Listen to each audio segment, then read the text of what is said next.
और भारत का भूगोल पूरा जैसे हम लोग ने पार्ट 7 तक कंप्लीट कर दिया है। तो चलिए हम जो ये भारत का भूगोल कितना अच्छा स्ट्रक्चर से दिखाया गया है, जैसे भारत का जो भी है एकदम बारीकी ढंग से। तो हम जहाँ तक पहुँचे थे वहाँ तक चलिए पहुँच जाते हैं, क्योंकि हम लोग आज जलप्रपात के बारे में पढ़ेंगे। नदियाँ तक पढ़ लिए थे और नदियाँ के बाद अब जलप्रपात पढ़ेंगे, जैसे यहाँ तक प्रमुख नगर तक हो गया था और उसके बाद जलप्रपात आज हम लोग कवर करेंगे इस टॉपिक को। यहाँ पे दिख रहा होगा। तो चलिए हम लोग आशा करते हैं कि आप लोग का एग्ज़ाम काफ़ी नज़दीक आ गया होगा और ये जो है 2026 के अकॉर्डिंग बनाया गया है, क्योंकि 2025 और 24 में जो पूछा गया क्वेश्चन है ना, वहाँ से उठाया गया सारे टॉपिक से कंक्लूजन निकालने के बावजूद ये सब क्वेश्चन आया है। चलिए इन क्वेश्चन को आप लोग एक बार देख लीजिए और टॉपिक वाइज ख़त्म करिए और आपको कहाँ तक आता है वो भी आपको एक बार रिवाइज हो जाएगा। तो जलप्रपात की बात करें तो वाटरफॉल्स यानी जल ऊपर से गिरता है पहाड़ों से, प्राकृतिक घटना है नेचुरली, क्योंकि जलप्रपात के कारण ही नदियों में पानी आती है बहुत सारे या अच्छे चीज़ प्राकृतिक दृश्य देखने को मिलता है। और नदियों का कहीं ना कहीं साफ़ सुथरा पानी होता है घर्षण की वजह से, रोटेशन की वजह से। तो पहले जलप्रपात की अगर बात करें जो सबसे ज़्यादा भेविया है जोग या गोरसप्पा शरावती नदी पर कर्नाटक में है। कर्नाटक में 2 याद कर लीजिएगा इंपोर्टेंट, शिव समुद्र कावेरी नदी है, चूँकि ये कावेरी विद्युत जल जो है ना, यानी कि विद्युत बिजली का उत्पादन किया जाता था और ये कावेरी नदी पर शिव समुद्रम, जलप्रपात का नाम शिव समुद्रम। और ये किस नदी पे है तो कावेरी कहाँ है तो कर्नाटक में है। हुंडरू की बात करें तो स्वर्णरेखा रांची झारखंड में फेमस रहा है। हुंडरू जलप्रपात कहाँ है, स्वर्णरेखा नदी कहाँ तो रांची झारखंड में। वो धुआंधार, कपिल धार, कोई भी धार बोले तो मध्य प्रदेश से लगा दीजिएगा, ठीक है। कपिल धार, दूध धार, ये सब कुछ भी लगा रहे जबलपुर मध्य प्रदेश, ठीक है। नर्मदा नदी। चित्रकूट की बात करें तो इंद्रावती नदी, चित्रकूट जो है छत्तीसगढ़ में पड़ती है। चित्रकूट जलप्रपात जो है छत्तीसगढ़ में पड़ती है, इंद्रावती नदी का नाम है और क्योंकि इसी नदी में आके गिरती है।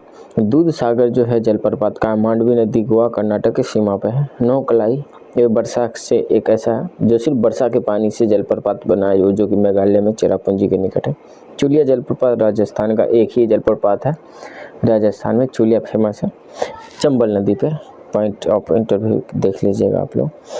उसके बाद बात करूँ, इसमें कुछ इम्पोर्टेंट नोट किया आपको, देखिए पीला कलर से, कि चौड़ाई की दृष्टि से बात करें तो भारत का सबसे बड़ा जलप्रपात यानी कि वाटरफॉल्स की बात करें तो जोग यानी गोरसप्पा कहाँ है कर्नाटक में शरावती नदी पे, ठीक है। हमको किस तरीके से याद हो उसी तरीके से आप लोग भी मेहनत करेंगे 3 बार तो उस तरीके से आपको याद हो जाएगा। मतलब कोई चीज़ आप सोचेंगे तो सोचते रह जाएंगे, इससे बेहतर उसको एक बार प्रयास करके देखिए। अगर प्रयास करने से कुछ याद होता है तो उसी प्रकार से ये दिमाग लगा लीजिए कि हर चीज़ को हम लोग याद कर सकते हैं, ठीक है। क्योंकि अगले स्टूडेंट जब याद कर रहा है तो हमसे क्यों नहीं होगा, उसी तरीके का समझिए। कोई चीज़ आलस नहीं कीजिए, हमको आ रहा है देख लिए समझ में आ गया, ऐसा बात नहीं है। कुछ चीज़ को टाइम दीजिए तो मन से टाइम दीजिए, क्योंकि किसी चीज़ का टेंशन नहीं लेना चाहिए आपको कि इतना सिलेबस कम हो गया, इतना हो गया, ये सब नहीं। क्योंकि जो भी इंसान कर रहा है हमेशा सही के लिए करता है, ठीक है, या गलत सही सब। तो आप अगर हम पढ़ने पे भीड़े हैं तो हमेशा पढ़ाई पे ध्यान देंगे, ना कि आगे पीछे का फिर टाइम देखेंगे कि हमारे आगे पीछे क्या है, तब वो चीज़ आपको दिमाग में बैठेगी।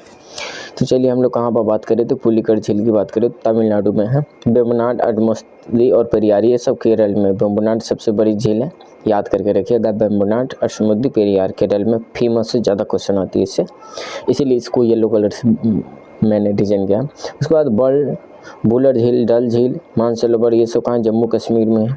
एक मणिपुर का सिर्फ एकमात्र है लोककटक झील, जो ये मान के चलिए तो पानी यानी समुद्र के ऊपर पानी में तैरता है, ठीक है। तैरता नहीं सॉरी, ये जो झील में है ना एक केबुल नाम का एक राष्ट्रीय पार्क है जो तैरता है। बड़ा अजीब है, लेकिन आप जाइएगा वहाँ घूमने के लिए तब आपको समझ में आएगा इसका रेस्पेक्ट क्या होता है। मतलब हम लोग तो एक जगह बैठे बैठे सिर्फ इमेजिनेशन करते हैं, आप वीडियो भी देख सकते हैं, काफ़ी अच्छा लगेगा आपको, ठीक है। वीडियो से ज़्यादा इम्प्रूव होंगे आप।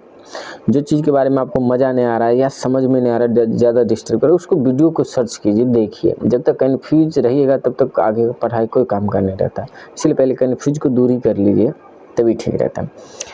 तो ये बात था लोकटक झील का। उसके बाद सांभर, राजमसंद, पुष्कर, नक्की, डिंडवाना, उदय सागर। इसमें सबसे वेरी इंपॉर्टेंट है सांभर, और सांभर के बाद है उदय सागर, याद कर लीजिएगा दोनों।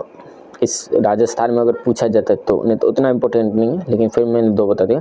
कोलेरू आंध्र प्रदेश में पड़ता है, पुलिकट आंध्र प्रदेश तमिलनाडु दोनों में पड़ता है, दोनों में पड़ता है। चूँकि देखिए आंध्र प्रदेश में 80% 20% तमिलनाडु का भाग है, तो इसीलिए आंध्र प्रदेश बोलते हैं। लेकिन अगर ऑप्शन में तमिलनाडु रहते दोनों लगाएंगे, सही, दोनों में पड़ता है। उसके बाद करें, इसमें तो सिर्फ हमारे बुक में तो यहीं पे इतना ही दिया है, लेकिन एनसीईआरटी में जाएगा तो वहाँ पे दोनों पॉइंट मिलता है। उसकी मैं बात करूँ, सूरजकुंड जो है हरियाणा में पड़ती है, और सूरजकुंड जो है हरियाणा में है। उसके बाद कुल्हड़ की बात करें यूपी में, और रेणु का बात करूँ नाको, तो हरियाणा मतलब क्या बोलते हैं, हिमाचल प्रदेश में रेणुका और नाको जो है जलप्रपात का है, सॉरी झील, रेणुका और नाको, ये हिमाचल प्रदेश में, याद करके रखिएगा, ठीक है। और इसमें झील में ज़्यादातर वही पूछा जाता है, केरल वाला याद करके रखिएगा, ठीक है। इसमें जो 3 पॉइंट है जो बार भारत की सबसे बड़ी खारे पानी का झील, यानी खारे पानी समुद्र के पानी जैसे कौन है, चिल्का झील का उड़ीसा में, याद करिए, क्योंकि समुद्र के किनारे उड़ीसा, ऐसे भी याद रख सकते हैं, लेकिन गुजरात में नहीं है, ऐसा नहीं है, ये उड़ीसा में, ठीक है। चिल्का झील समुद्र के जैसे पानी, उस झील में पूरे समुद्र के जैसा ही पानी, खारे पानी का झील है। उसके बाद करो दूसरी सबसे बड़ी खारे पानी का झील कहाँ है, तो पुलिकट झील का आंध्र प्रदेश में, ठीक है।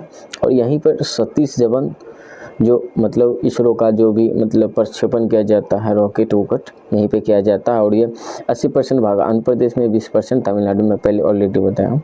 उसके बाद मैं बात करूँ, भारत की सबसे लंबी झील वेम्बनाड झील कहाँ है, तो केरल में बताया था, केरल में, ठीक है।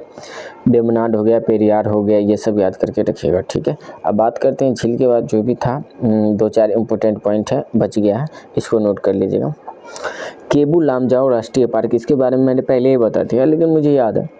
तो लोकटक झील कहाँ है, केबू लामजाओ राष्ट्रीय पार्क इसी में स्थित है। तो ये कहाँ है, तो मणिपुर में है, ठीक है। तो रहस्यमयी झील कहाँ है, रहस्यमयी झील रूपकुंड झील है, जो कि उत्तराखंड में एक रहस्यमयी झील के नाम से प्रसिद्ध है। जो रहस्यमयी झील को रूपकुंड झील भी कहते हैं, उत्तराखंड में है। लैगून झील की बात करें तो चिल्का, पुलिकट, कलेरू, वेम्बनाड, अश्मोदी। लैगून झील का मतलब क्या होता है, समुद्र से अलग होकर समुद्र के जैसा पानी, ठीक है।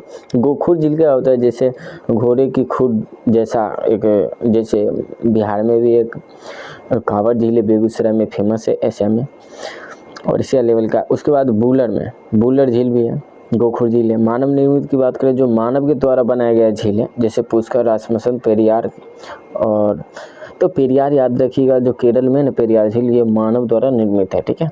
और केरल की स्थानीय भाषा में झील को क्या कहते हैं, कयाल कहते हैं। ये क्वेश्चन पूछा गया, इसलिए इसमें नोट कर दिया गया, ठीक है। हम आगे की बात करें, मानसून, भारत में वर्षा कैसे आता है, यानी पूरी दुनिया में वर्षा कैसे आता है, उसका प्रोसेस क्या, वो वर्षा बाष्प बनता है, फिर समुद्र से पानी ऊपर जाता है, फिर वो सघन माध्यम के द्वारा पृथ्वी पर आता है। लेकिन सबसे बड़ी सवाल है कि जहाँ पहाड़ होती है तो पहाड़ के उस साइड बारिश नहीं होता है, यहीं होता है, कहीं पहाड़ पे होता है, कहीं नहीं होता है, कहीं ज़्यादा होता है, कहीं साफ नहीं होता है वर्षा, इससे क्यों होता है, ये सारे रीजन मानसून में ही समझेंगे। क्योंकि मानसून भी डिपेंड करता है हमारे गुरुत्वाकर्षण पर। पृथ्वी जब घूमती है तो कहीं ना कहीं कोई चीज़ को अपने ओर आकर्षित करती है, उसी प्रकार ये सारा फंडा उसी पे जाता है, तो उसको बढ़िया से समझेंगे। और ये सब मतलब अगर बढ़िया से समझना चाहते हैं तो चैनल पे सब्सक्राइब कर लीजिए, कल वीडियो लेकर के आएंगे, या तो परसों जो भी होगा, पार्ट है ये 8 है और पार्ट 9 में हम लेकर के आएंगे। और ज्योग्राफी को एक और वीडियो आएगी जिसमें ख़त्म हो जाएगी। Thank you so much video.